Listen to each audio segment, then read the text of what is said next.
Hello guys, kembali lagi ke channel Misteri Dunia. Video kali ini sedikit berbeza daripada video yang lain. Kerana jika kamu sudah lihat video yang sebelum ini, video tersebut menceritakan kisah benar pelajar sekolah. Jika kamu belum lagi lihat video itu, link ada di bawah atau mudah lagi tekanlah channel ini. Okey, cerita misteri kali ini pula adalah pengalaman rakan kerja saya guys. Berlaku semasa dia di sekolah menengah. Baiklah guys, duduk relax. Kalau nak layan lagi video ini, guna earphone. Pasti mantap. Alright, mari mulakan video. Jangan memadu pada waktu malam.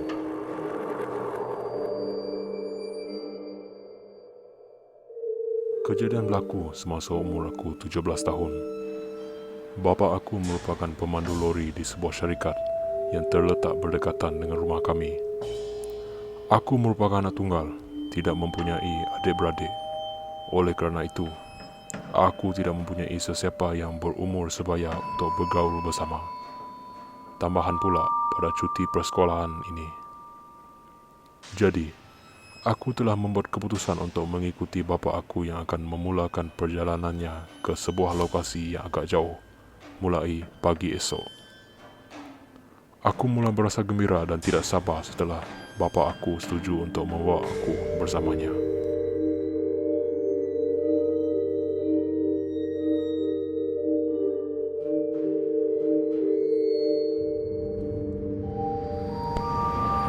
Keesokan harinya, kami mulakan perjalanan ke destinasi tersebut. Jalan pada mulanya agak bagus, tetapi setelah itu, jalan kembali buruk dan berdebu. Kami sempat singgah di kedai kopi sebelum menerusi perjalanan ke destinasi. Kedai kopi tersebut hanya mempunyai 2 orang pelanggan dan termasuk kami berdua, hanya 4 orang. Tempat duduk kami tidak berjauhan dengan 2 orang tersebut. 2 orang individu tersebut berborak dengan suara yang agak kuat. Namun, kami tidak beberapa terganggu. Sehinggalah kedua-dua individu tersebut mula berborak tentang topik yang membuat kami berasa ragu-ragu. Suara mereka agak kuat, jadi apa yang didengar sangat jelas. Mereka berkata terdapat seorang warga emas yang mempunyai masalah mental baru sahaja melepaskan diri 1 jam lalu dan akan disiarkan di berita malam nanti. Aku mula berasa takut kerana rumah warga emas tersebut berada di sekitar jalan yang akan kami lalu nanti. Warga emas tersebut sedang dicari oleh orang ramai dan pihak polis. Walau bagaimanapun, kami tetap akan menyambung perjalanan. Jalannya agak sunyi, tiada kereta, hanya lampu jalan. Aku hanya termenung keluar, tidak berhenti memikir tentang perkara yang didengar semasa di kedai kopi tadi.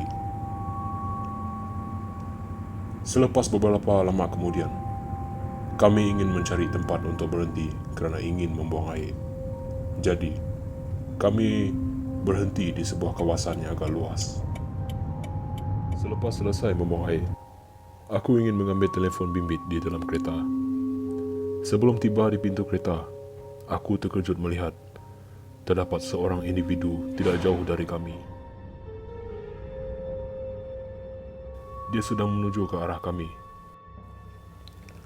Aku mula berasa tak sedap hati, lalu menyuruh ayah dengan segera memasuki kereta. Ayah pun heran, mengapa aku tergesa-gesa nak menyuruhnya memasuki kereta. Sehinggalah orang yang aku lihat tadi menghampiri kami lalu mencekik ayahku. Aku mula berasa panik dan tak tahu apa hendak dilakukan. Ayahku berlawan balik, menendang orang tersebut lalunya jatuh ke jalan. Orang itu mula ketawa bagaikan situasi ini hanya permainan. Sehinggalah ayahku geram lalu memberi tembukan terus ke mukanya. Aku berdiri di belakang ayahku, panik dan tak tahu nak buat apa. Ayahku dengan segera menyuruh aku menelefon polis. Semasa aku sedang mengeluarkan handphoneku, aku perasan lelaki tersebut sedang mengorek koceknya lalu mengeluarkan kepingan kaca yang tajam. Aku dengan pantas mengambil batang kayu yang terdapat di sebelah kaki kananku, lalu pukul tangannya dengan kuat. Dia menjerit dalam kesakitan. Ayahku mengambil tali lalu mengikat tangannya. Selepas itu, aku dengan segera menelpon polis dan memberitahu kejadian yang berlaku. Tidak lama kemudian, polis pun tiba dan menangkap orang itu.